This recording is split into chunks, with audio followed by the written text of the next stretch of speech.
Nelson Rushing Genetics bring us 15-1. This is a 1st of November boar. He's a come on back out of Hush Money Visionary Wake Up. Could go maybe a little bit further in terms of what they turned in from pedigree. You know, these guys like to keep track of the hogs that they're making.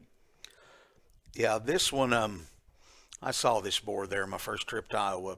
Oh, it's close to a month now, three, however long it's been, don't matter. And this one hit me pretty good. They ran him out of the barn. He's been on sow feed for a good long while. He's an early November boar. He's big bodied.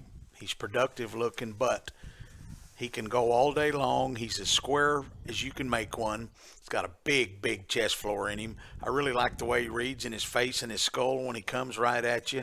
And he's one of them deals where his mama and his grandma, a whole bunch of this stuff started there with these guys. And it's one of them deals where you go back 2 or 3 or 4 generations, and mama, grandma, whoever was always the best gilt in her contemporary group. And I think that means a lot. And these 2 young men have got the conviction to stick by their guns and they're building their own breeding program there, and they've been very successful. This one has a lot of older Wintex and Cobb genetics in him, and you can never go wrong when that stuff's in your pedigree. So this boar hit me pretty good when they showed him to me. I like this one pretty good.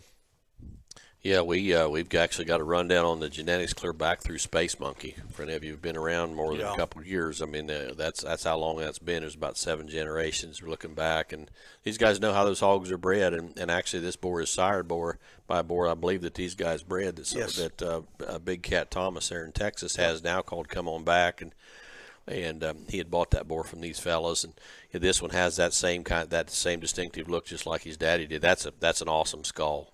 That's a very dimensional skull with an awesome look out of his jawline. Comes out of the top of his blade just right, levels up, reach and go, just squares up very good. Again, no real problems, and a lot of stoutness of feature there to offer in this one. Nelson Rushing Genetics, 15-1, early November boar.